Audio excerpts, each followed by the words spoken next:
Hello and welcome. Before we begin, I must remind you that members of the media and the press are not authorized to participate in this event. If you are from the media or the press, please disconnect from the call now. The content presented on this conference call is proprietary to and or subject to the copyrights of Jefferies or third parties. You may not externally record, transcribe, publish, or otherwise publicly disclose any portion of this call, including but not limited to the name or other identifiers of the speakers unless Jefferies permits it in writing. Please note this call is being recorded. By attending this event, you agree to all of these restrictions. And I'll pass it off to John to get us started. Thank you, Katie. Good morning, good afternoon, everyone. Very pleased to have David Harney here with us, who is the CEO of Great-West Lifeco. Great-West just reported their second quarter earnings yesterday. And David, very happy to have you here. Hopefully we can have a very good discussion. I'm quite excited about this. Yeah, thanks very much, John. Before we begin, just administrative detail. Obviously, being Canadian, I'm going to hog the puck and ask a whole host of questions. But if there is anybody online that actually has something they would like, a topic they'd like us to discuss, please email me at jaiken@jefferies.com, and we'll see if we can tack that in. But so, David, just to start off, you've now been CEO for the group for just over a year. I believe you were appointed shortly after last year's Investor Day. As you sit here today, are there any potential shifts or tweaks that you're viewing in terms of your long-term strategy? No, like long-term strategy remains the same. Within my first year, like I've had an incredible first year. I'm lucky to have a fantastic team around me. We had a great second half to 2025. We've had a great first 6 months for this year, and we've touched on some of the reasons for that success as we go through each of the segments. But I think if you stand back, like certainly one of the reasons for our success as an organization is just our, I think, long-term thinking, the consistency of our strategy. We like to build scale positions in mature markets. We love our sort of three geographies, Canada, the US, the three businesses that we have in Europe, and then our global reinsurance business alongside that. Like we're very committed to those areas, have no desire really to be outside of that.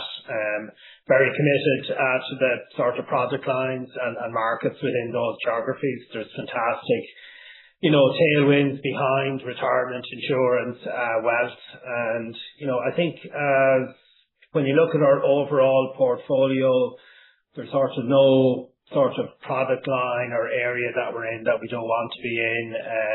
I think we add on sort of adjacencies or scale very well when we get the opportunity. But we have a portfolio that's sort of beating our medium-term objectives. We're very confident on the outlook of that portfolio. And I think having that sort of firmness and steadiness of strategy and a portfolio that's in good shape, I think just gives us a lot of focus as an organization. And, the focus of me and the team is just delivering in each of those areas and being as good as we can be. So, absolutely no tweaks, no changes. Our strategy is working and we remain firmly committed to that. Fantastic. David, taking this on a different tack, if you go back and take a look at last year's Investor Day deck, is there anything you might have changed in terms of the presentation or the focus of what you spoke to on the Investor Day? Yeah, I think, probably the amazing thing, I'd say if we went and did our Investor Day next week, it'd be practically the exact same deck. Now, there might be 2 tweaks I'd make to it, and I'll touch on that, but it'd be basically the same thing again. And I think even as a team, as we go out and talk to investors, it's not that old, but at the same time, we've been surprised just at the longevity of it and actually how the messaging and what we called out in that I think is just right. So I think there's a couple of very important things we did just at Investor Day last year. Like one was just setting out our ambition, the earnings per share growth of 8 to 10%, the capital generation in excess of 80% of earnings, the ROE ambition in excess of 19%, and then the dividend range. And, we've outperformed against those. We remain very committed to those. But I think beyond that, it was giving, I think, transparency on the capital generation, and sort of going into detail on that, and also transparency on, what is going to deliver that growth, and actually breaking down that growth ambition into the different segments. So double-digit growth in the US, mid-single digit plus growth in Europe and reinsurance, and then, mid-single digit growth in Canada. And, going into a reasonable amount of detail in each of the levers and what's important in each of the markets to deliver that growth. So I think that transparency on our ambition, that transparency on the growth levers, that transparency on the capital generation, it's been very well received by the investment community, adds to that focus I mentioned earlier for us as an organisation as well. So I think if we were holding an investor day again today, we'd be doing exactly the same. Now, I think, experience will always be a little bit different than your sort of growth ambitions. Obviously we've had a fantastic run in the markets. That means the US has, significantly outperformed. Its year-on-year growth is 26% in the first half of this year. We're seeing an exceptional spike in demand for capital solution products within the reinsurance business. So its growth is 38% in the first half of this year. I think that's a probably spike in demand for a period, so reinsurance will moderate, albeit off a higher base. Europe, we've done very well on capital optimization, and capital optimization takes sort of capital out of the business, so makes earnings targets harder, but even with that, Europe is hitting. And then what we've seen in Canada then is probably a little behind, but just a moderation in long-term disability experience. And when you look behind that, then there's actually very strong performance there. So probably the only tweaks, if we were setting our ambitions for each of the segments, I think they'd be the same. I'd probably be a little bit higher on Canada. So it's funny that's the one that's behind. That's moderation of the disability experience. But I think when you look behind Canada, we're investing a lot in wealth. We're investing back in group benefits. We're upping our ambition on the retirement side. So I'd say we're very close to sort of higher ambition in Canada. If we were having an investor day again, I think I'd have the same ambition for Canada that I would for Europe and capital and risk solutions. And I think the other thing we would probably talk a little bit more about is it's just amazing. Investor Day is only last year. We didn't talk about AI at Investor Day, and that's even just a sign of how far AI has come on in such a short period of time. So you would certainly have to be talking about that and just how that's going to assist your strategy as well. So I think they'd be the only two sort of changes or moderations. Well, one of the things that I found absolutely fascinating with Great-West is your group ROE has been steadily improving over the past 6 years at basically a point a year.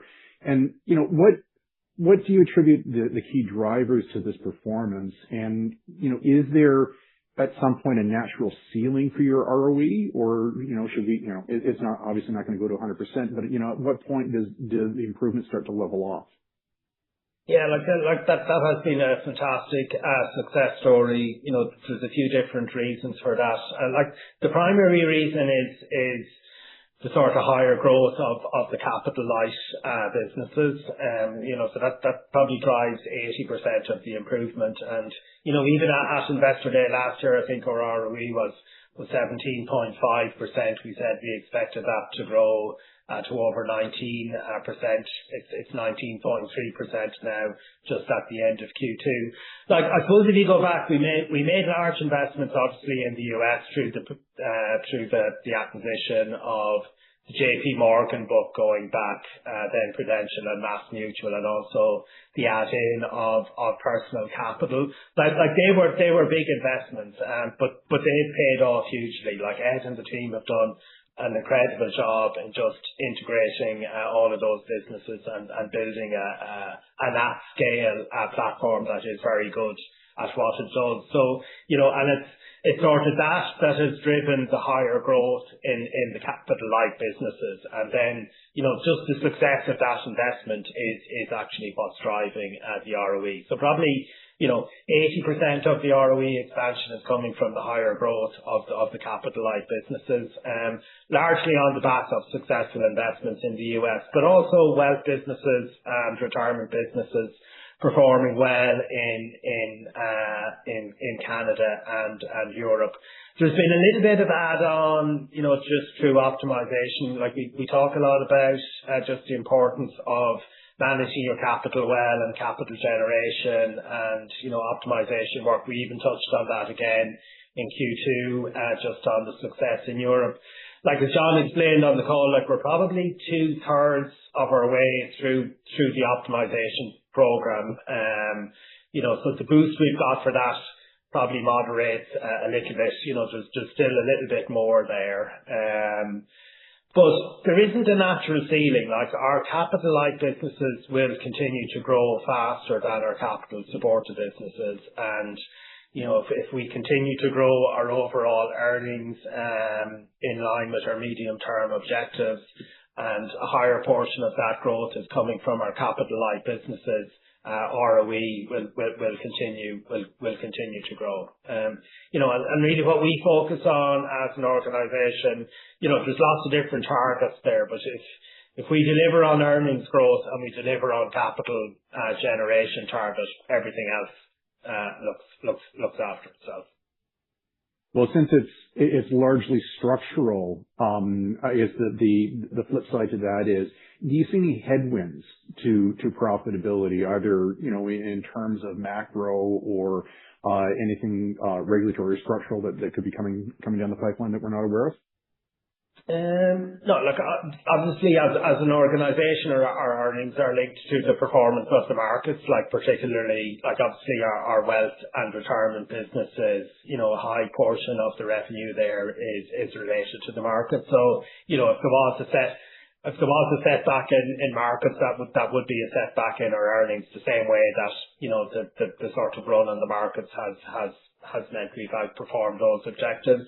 So that's just an obvious one. Other than that, I wouldn't see anything. The other thing that might pull back ROE, it's not so much a headwind that might be there or an event like, say, the markets coming back is, if we were to do an acquisition, like our return targets on acquisitions are lower than our ROE, so our minimum return target for an acquisition would be, 15%.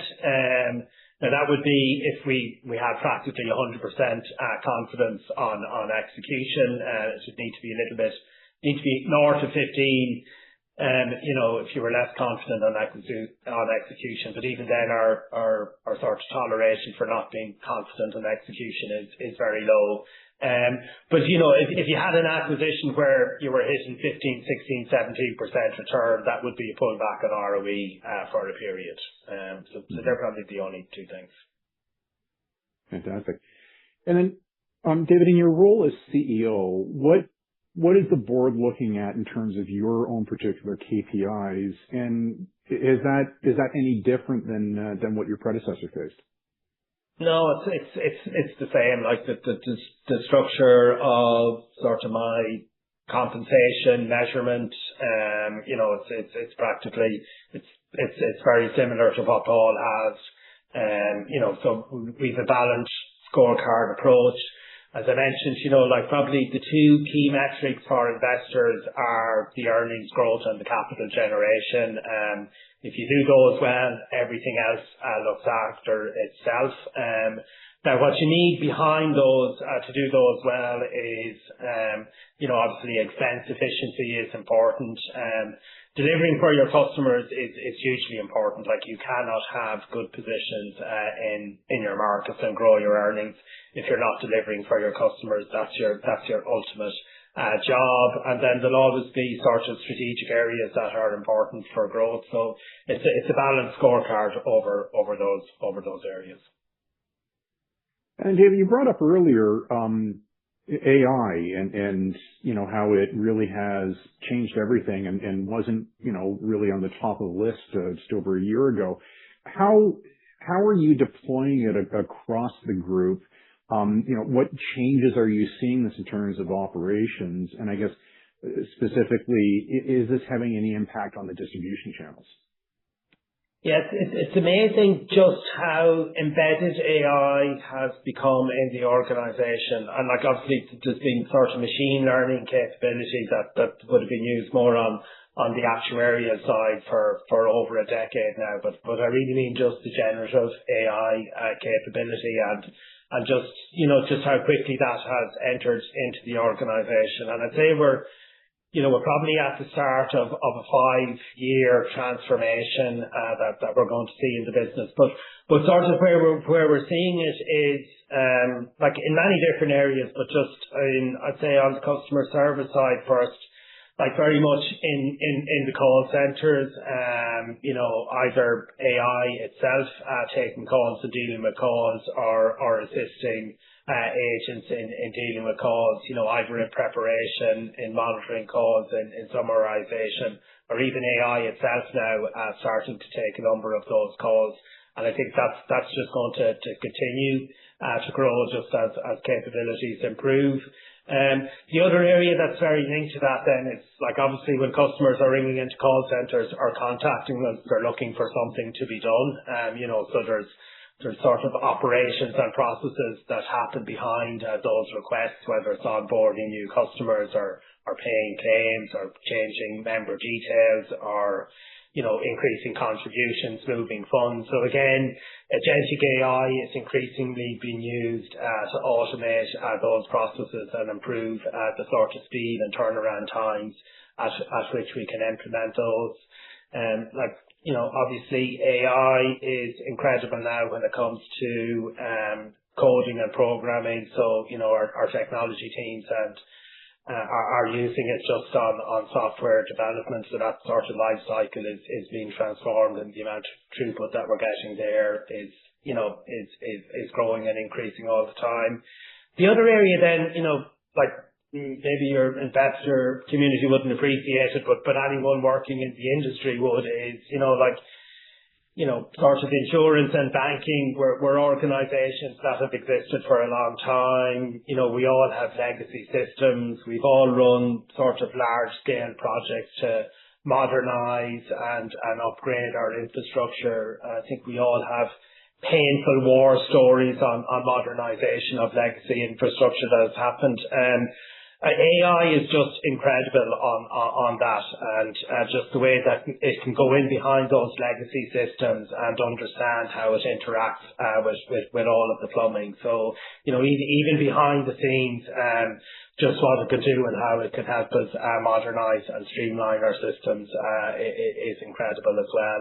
And I think that will turn into just the speed at which we operate as an organization is going to accelerate. Generally in insurance, our SLAs, they're sort of longer than, our customers would be used to dealing with in other industries. And I talked about, just to our organization, we tend to operate in days, other industries operate in minutes and seconds. And I think insurance and financial services will move to be a minutes and seconds type organization. I think that's going to have a phenomenal experience just on our interaction with our customers, because our customers, they pick long-term financial services products. They're big decisions for them to make. They need a lot of confidence and trust in organizations that they're dealing with, and the sort of faster, more seamless we can be in our interaction with customers, it actually goes a long way to build customer trust and confidence. And, I think for me, that's probably the most important thing. If we can execute well out of that customer service delivery, I think we're going to help grow the markets at an industry level. I think on the advice, it's interesting. There's a few things AI isn't going to change. So, I think the core need of our customers remains the same. Customers, I still think, like dealing with human organizations, they need to trust the organizations that they're dealing with. So we're still going to be, I always talk about that a business is a group of people providing a service for another group of people. That's sort of not going to change.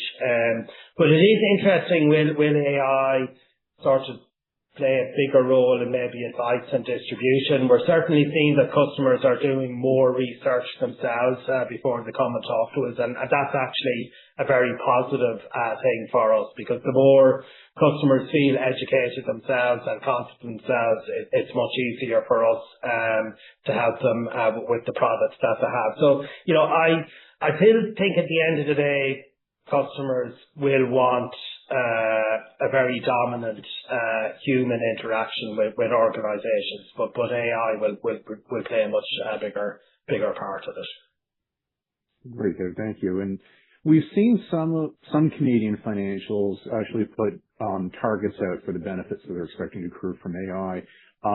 For those of us on the outside, though, it's very difficult to ascertain the veracity of that.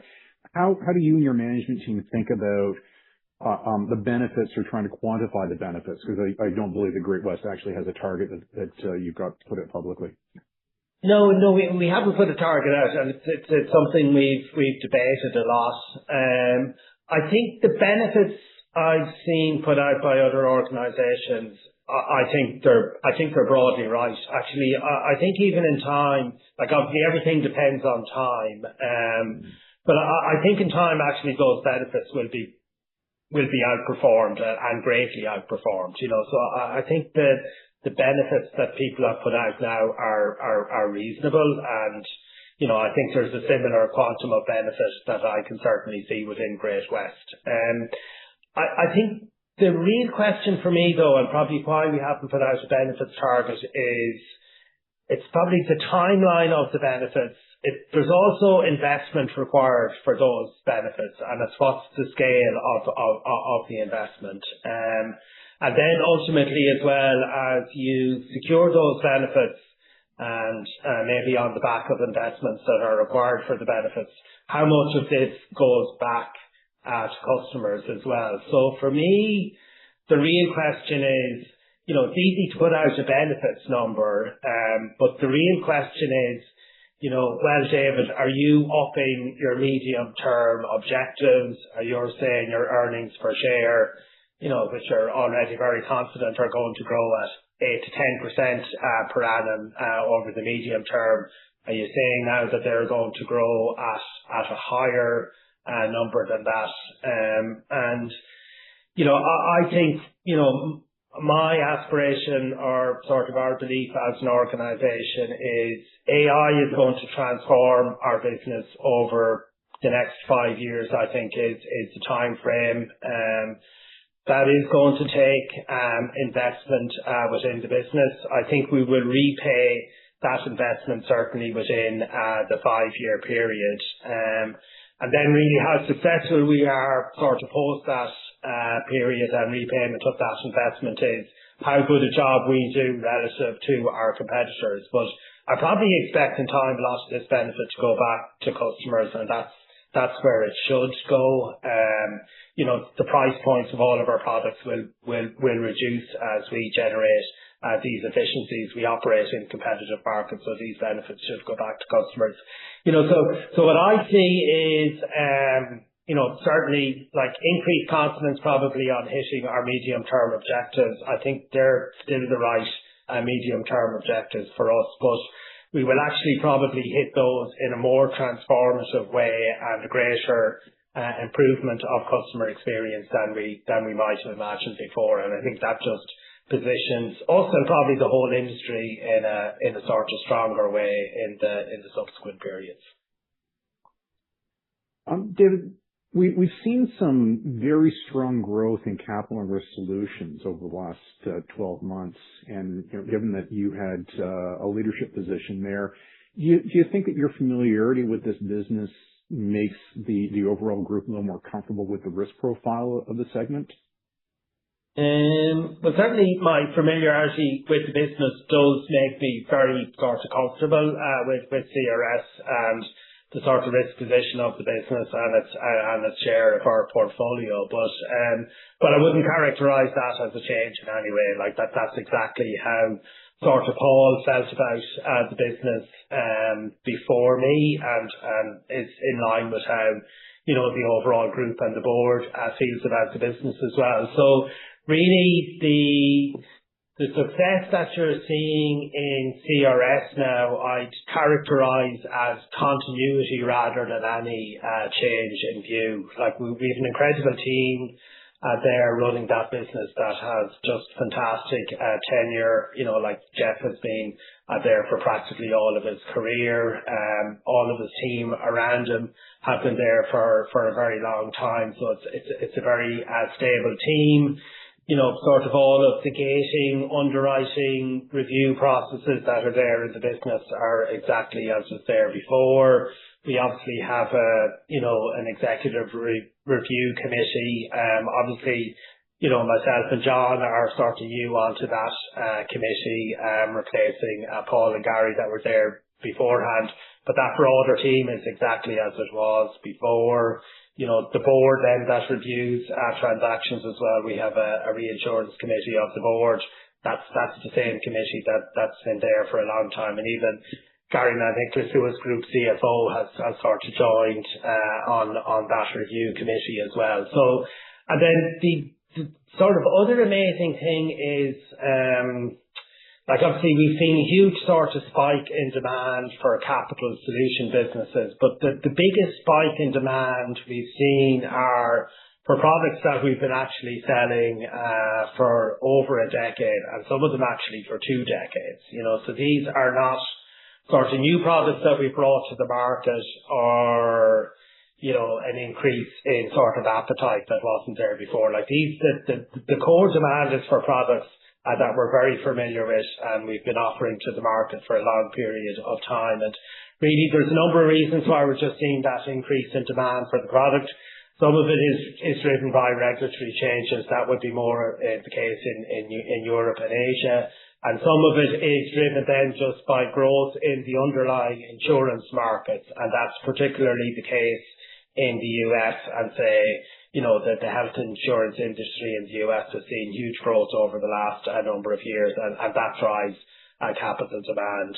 And then I'd say the other factor that's just driving demand in the reinsurance segment, it's interesting on Investor Day when we went out as an insurance company and we talked, about the importance of capital efficiency and set capital generation targets. That sort of maturity and understanding of the importance of capital efficiency and the understanding that that's probably that's the most equivalent thing insurance companies have to stock within their business. So, like I think all sectors of the insurance industry now are much more focused on capital efficiency. And when it comes to sort of supplying or raising capital, obviously you can do it by equity, you can do it by debt, you can do it through reinsurance. But reinsurance is one of the most efficient ways for companies to raise capital, and just more and more companies are seeing that. But we've probably seen, I'd say, just a spike, probably back on growth in underlying insurance within the US. Like we expect that to moderate, and so I said earlier, if we had an investor day tomorrow, we'd probably set the same targets for each of the segments, so Jeff is operating off a higher base. I don't expect Jeff to sort of grow that at 38% every 6 months like that. That would be just unrealistic. But we do see continued demand. That will moderate. But I expect for reinsurance now we're growing off a higher base. Yeah, I find this very interesting, David, because I was pressing Jeff on the call yesterday about the growth outlook and everything else like that. And I know that you view the businesses as a portfolio. The diversification is as a huge benefit. But is there any level of contribution that CRS could have that you start actually pulling back on their growth or their capital allocation, or are you just allowing this to naturally run its course in terms of where demand goes? And, if it continues to grow by leaps and bounds, almost so be it? Yeah, like we do like the diversification it brings within the portfolio, and having that diversified portfolio, and I think the right share within the different segments is important. I think it's important for us that more of our growth comes from capital light, and that's our expectation. And even with the sort of spectacular growth Jeff has seen,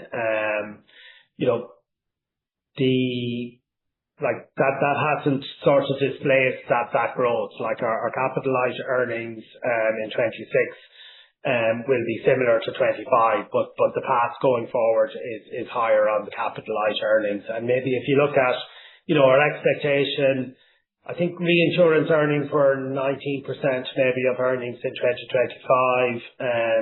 Obviously reinsurance has grown a lot in the first half of this year, but we've had spectacular growth in the US as well, which is our biggest segment. So even with growth we're seeing in CRS this year, like earnings will probably be maybe 21% of total earnings at the end. Obviously it depends on how all of the segments do in the second half, but my best guess would be in around 21% of earnings for the full year, and then I expect CRS to moderate. So that's in a range that we're very, very comfortable with. And then, David, you mentioned US also showing very good growth. Definitely much more capital light than CRS. I think you're targeting around 55% of earnings by 2029, if I'm correct. If we're going to look, call it 10 years out, what proportion of earnings do you see coming from the US segment? And then I guess that my follow-on question is there any natural cap that you would put on this segment, even though it is one of your stronger growers, one of your capital light businesses? If it managed to be 80% of the business, is that something that's a bridge too far? Yeah, so the 55% would be our share of aggregate retirement and wealth across all of the segments. And then I think the other important thing to add on to the retirement and wealth is like group benefits is obviously largely an insurance business, but it is capitalized as well. So when we talk about our aggregate capital light businesses, we talk about the retirement and wealth and the group benefits then across the different segments. And in aggregate, that's 65-66% of earnings, and over the next planning period, we expect that to grow to be in excess of 70% of earnings, probably close to 75% of earnings. So the US at the moment is our largest segment. Somebody could probably do the calc there. Like I think it's about 34-35% of earnings at the moment. We indicated at Investor Day that we expect that to grow to close to 40% of earnings within that planning period. That's still absolutely our expectation. It's our biggest segment and it's our highest growth segment. So absent any M&A activity within the US, we expect that to grow to 40%. It's no secret. We would love to do more acquisition in the US if we can find targets that hit our return requirements and where we'd be very confident on execution. Obviously, if we did that would add to that share in the US, and we've no sort of limit or barrier on that. So U.S. retirement is basically one of the key drivers of your U.S. strategy. Can you talk to what differentiates or what you feel differentiates your platform versus the peers or your competitors that you have out there? Yeah, there's a few key ones, like there's the scale, there's the open architecture platform that we have, and I'll go into some of those in a moment. Some businesses though are just really good at what they do, and we've a fantastic team there. They've all worked in this segment of the market, through different players for all of their career. There's a huge passion for the business. So I think When I look to the US and maybe just our brand and some of the sponsorship we've done, like one of our great recent acquisitions has been Cam Young. He went and run the players just after we signed him up. He came very close in the Masters. He's come very close in the British Open as well. And you could look at Cam Young and like what are his strategic differentiators, if you like, and you could analyse his swing and point to different parts. But at the end of the day, he's just a very good golfer. And it's a bit like that with our US team in the retirement business.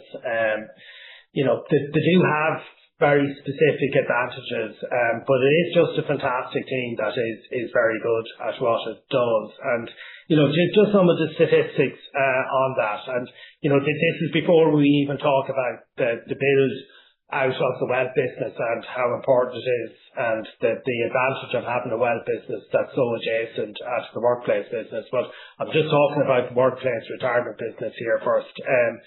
Since we did the Mass Mutual acquisition a number of years ago, we've won almost 200 billion in net plan wins. So that's plan wins deducting off sort of plan losses. That's a huge win rate over that period of time. And just to give some idea of scale of that, winning that level of plans is equivalent to a sort of top 10 provider in the 401k market in the US. So that's just a phenomenal win rate from the team. Like another stat that people miss, like obviously people are very focused on the outflows in the 401k market because of that baby boomer dynamic. I think people sometimes miss just the growth in the number of participants in the market.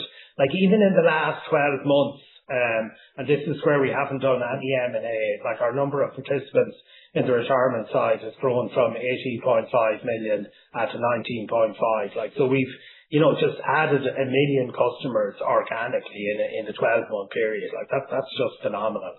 So, the specific reasons where they have advantages, like obviously the team did a fantastic job integrating those businesses I talked about a while back. So that's given us a scale position that's only matched by Fidelity.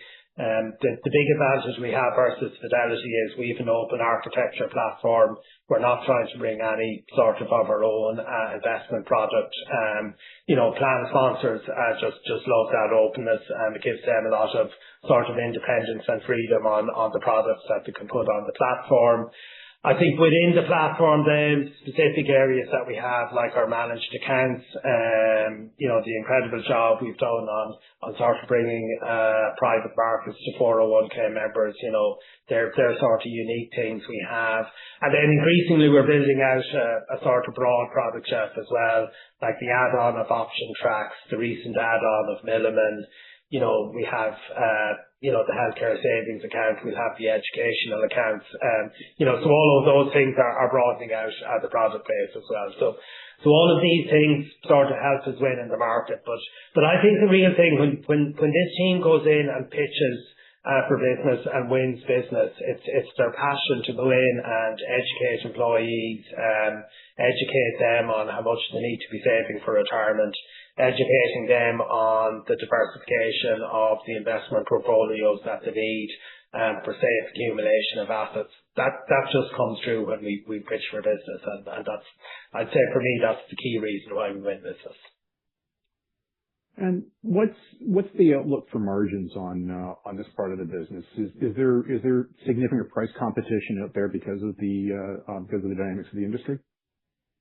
There is significant price competition. I'd say if anything, it's moderated a little now. It's always going to be there, but like the value for money in the US is already fantastic. It's a very large, very competitive market. It's very difficult to compete if you don't have scale. We have fantastic scale there, and it's not just that we have scale. Like we have scale and a very good operating engine, and I think that's why that's why there's been an improvement in the operating margin on both the retirement side and on the wealth side. It's a little bit different, and maybe we can come back and talk about that in a moment. But we have a scale operation that is very good at what it does on the workplace retirement side. And, we've seen a very significant improvement in operating margin. Now, some of that is because, obviously, markets have performed very strongly. Obviously, about 50% of our revenue is linked to market growth. And it's sort of, because of a well-run scale operation, you've seen a feed through of that sort of additional revenue straight through to the bottom line. Now, I think our operating margin on the workplace retirement side is about 35%. It probably doesn't need to be as good as that, to be honest, and it is a platform we will continue to invest in. I think we've shown, we can manage expense growth very well, but we do have room to invest in that. So, we're certainly not looking to grow operating margin on the retirement side beyond where it is at the moment. And to be honest, I'd be comfortable even at levels that are a little bit lower than where we are at the moment. I think where we are at the moment is probably the right sort of long-term position, or even medium-term position for the business to be in. But I'd say we have some room or flexibility there in the shorter term. And we'll touch on Milliman and the defined benefit in a moment. But is there any areas in the defined contribution pension market that you don't operate in? Is there any gaps in the offering at this stage? Not within the different segments. And there are very distinct segments of the defined contribution market, and they're all very different. So there's the mega huge plans. They have their own dynamic services that they need. There's large, plans that are different than the mega. Again, you get down to the sort of medium, smaller end of the market. That's more in partnership with advisors. There's even sort of government segment, trade union segments that are very different. Again, the amazing thing about the business in the US is we're good in all of those different areas. We have different teams as well pointed at each area because the dynamic is different in them all. And we do very well in all of those different segments. And there's different dynamics, probably different profitability in each, but different sort of customer access as well in each. So we like them all. So really the add-ons are more about, it's not different segments of the market, but just the broadening out of the product shelf, So option tracks has been a fantastic add-on. So having stock compensation capabilities alongside 401k is very important. I mentioned the add-on of private markets as well. That's going to be very important, I think, over the next 10 years.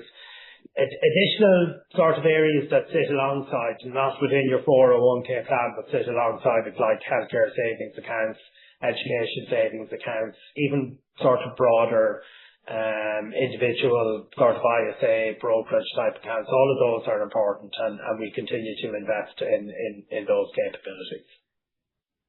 And then Milliman brings you into the defined benefit side of the business. Can you talk to the strategic merits of this acquisition and what it brings to the table for Empower?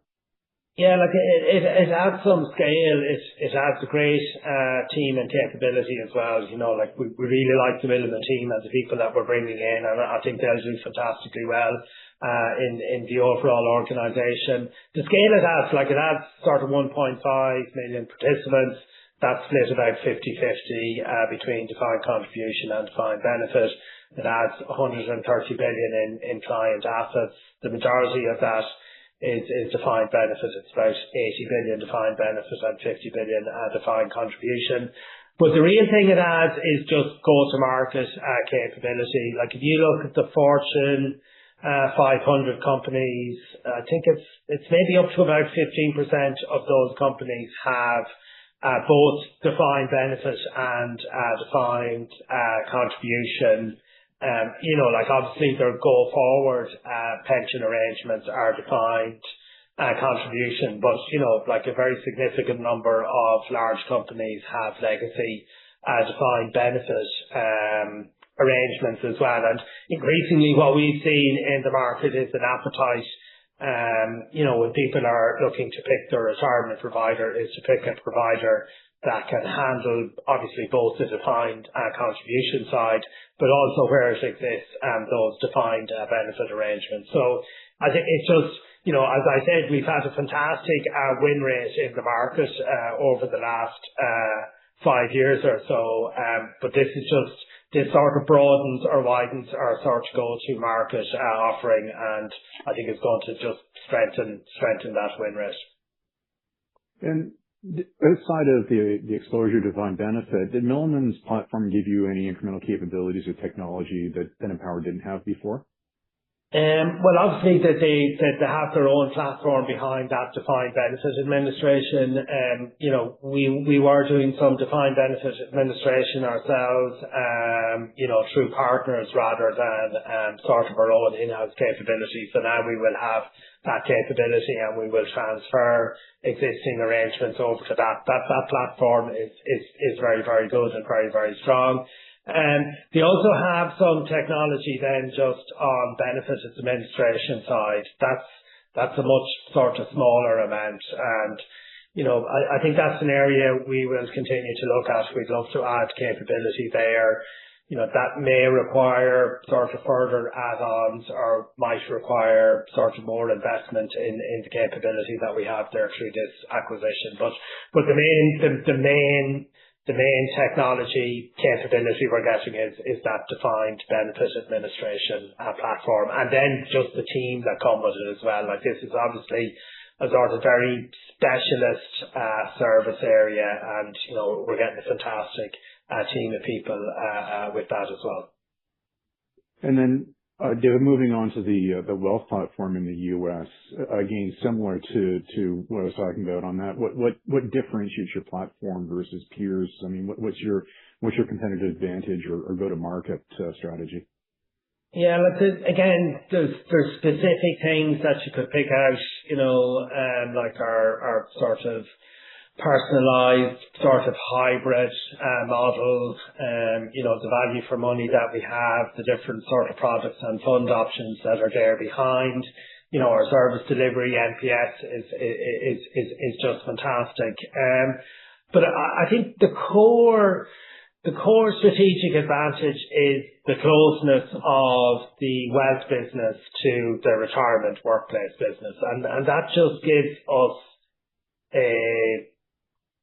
it's just like, this is slightly different than maybe, the product proposition for the customer, but it just gives us a customer acquisition cost that I'd say just no other wealth provider can have unless they have an adjacent workplace retirement business as well. So, like, it's amazing if you look at the build of that wealth business, okay, like it surpassed 100 billion, within the last 12 months. At the end of Q2, it's at 120 billion, but it's still a very young business. Like, it's only a number of years old, and it's at a 40% margin. Like, that's just phenomenal for a business that's that young. Now, again, similar to the retirement, we don't need that business to be at a 40% margin. I think that's probably a good long-term destination for the margin. So we certainly have a lot of room to invest further in that business. But the key strategic advantage is just the closeness of that business to the workplace business, and that just gives us a customer acquisition cost that is just way cheaper than if you were out looking for those customers cold in the market. I think the other thing that's very important then as well, though, is, and this is more from the customer point of view, and it goes even more than just the product offering. Like, it is a wealth business, but the core population in this wealth business are people that have retired and have built up wealth savings now that they're going to use to provide them, with a lifestyle in retirement, and they're going to draw down an income out of those sort of accumulated savings, and that's a very specialist wealth need, if you like, and it's different than the broader wealth market. Is made up of customers with lots of different needs and requirements, and I think the wealth manager that can best deliver those needs are wealth managers that have grown up in the retirement industry. Like, they understand what people are saving for, and they understand that need in retirement. And, putting sort of products in place that get the best management of continued sort of growth in wealth, but can deliver that retirement income in a safe way I think are people that are sort of founded within the retirement industry. So, there's strategically there's a customer sort of acquisition strength that we have because of the closeness of that business to the workplace business. But there is I think people who can deliver best for that group are people that are founded in the retirement industry and just really understand that need. The adjacency to the retirement administration business, you talk about that as a strategic benefit, but my understanding is that some sponsors don't actually allow you to market directly until they've actually exited the plan. What proportion of the retirement plans are you actually able to market to directly? Yeah, I don't know the percentage now off the top of my head, but it's a very high majority. Okay. So, and then it varies a little bit by segment as well. Certainly as you get up to the larger end of the segment, it's not even that you're allowed. It's a sort of expectation that you're going in. You're educating employees all the way, through their life on just the amount they need to be saving, on the diversification of the portfolio, and then appropriate strategies that they would go into on the retirement side. The dynamic sort of changes as you get down to the smaller end of the market, and some of it is maybe access that you're allowed from the plan sponsor, but some of it is then as well, like there's what happens at the smaller end of the market is there's typically advisors there as well. And that's a very important thing and a very positive thing because, we probably don't have the scale where we could reach out to all of those small organizations just through our sort of population of advisors, So as you actually get down to that end, you need sort of independent advisors that are closer to those. And that just changes the dynamic then about who's giving the advice and all of that. Even where you have access then to the customer base, there's very strict rules because, and this is probably different to the broader sort of wealth industry, all of these people are coming out of approved retirement products, and there's very sort of strict rules on just the advice delivery around that, and the ability to demonstrate that people are going into very appropriate products as well. So I think that's a very positive thing. So yeah, so it's we have access in the majority of cases. We're running close to time, so I'm going to I actually had a couple questions from clients, and they're all on the same theme. So I'll pull it all together, and it's talking about M&A in the U.S. You mentioned that you are very open to that. Do you see any opportunities for large scale acquisitions, and what may that look like to scale up your operations in the U.S.? Yeah, like again, we get a lot of questions on this, and like my answer is boringly the same all the time. So just we're not dependent on acquisitions to hit our medium term objectives, and that just puts us in a very disciplined position when it comes to acquisition. So any acquisition has to hit our return requirements, and we have to be very constant on execution. Like, we would love to do further acquisitions in the US and in our other segments as well, where they would add scale or capability. But like, our track record in the US is fantastic. We've done such a fantastic job integrating those businesses I talked about before, that if we got an opportunity for something like that again, we'd be very confident on the integration and delivering expense synergies and revenue synergies as well. The sort of difficulties we see are, the things that were so brilliant about JP Morgan, MassMutual and Prudential, we got to buy sort of clean, defined contribution books. There probably isn't anything sort of as clean as that. Like there's probably smaller ones that are clean, but there isn't larger ones. So the difficulty as you get into larger ones will be other parts alongside, the defined contribution business. So that's something we would have to get our head around. And then there's always the price then as well. Like the price has to be right. There may be opportunities. If there aren't those sort of large scale opportunities, there are probably smaller opportunities. And then I think the other opportunity set is on the US is on wealth capabilities as well. We really are building out a fantastic wealth platform, and in time, adding on wealth capabilities or scale will be important as well. But our preference remains workplace, but it has to be in a way that works for us. And then wealth after that, and then opportunities in other segments. And I will touch in, I know they're smaller acquisitions, but Milliman and Option Track, they were fantastic acquisitions, and just other areas where we can add on capabilities like that are also opportunities for us.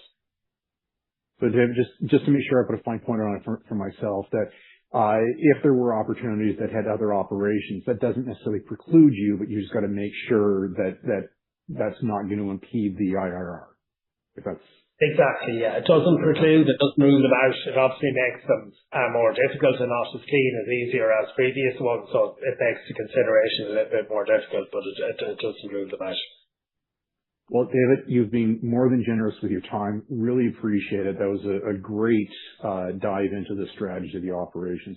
Thank you very much for your time. We really appreciate it.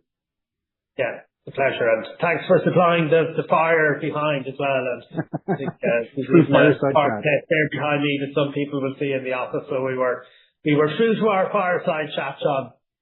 Fantastic. David, thank you, and enjoy the rest of your summer. Okay, bye-bye.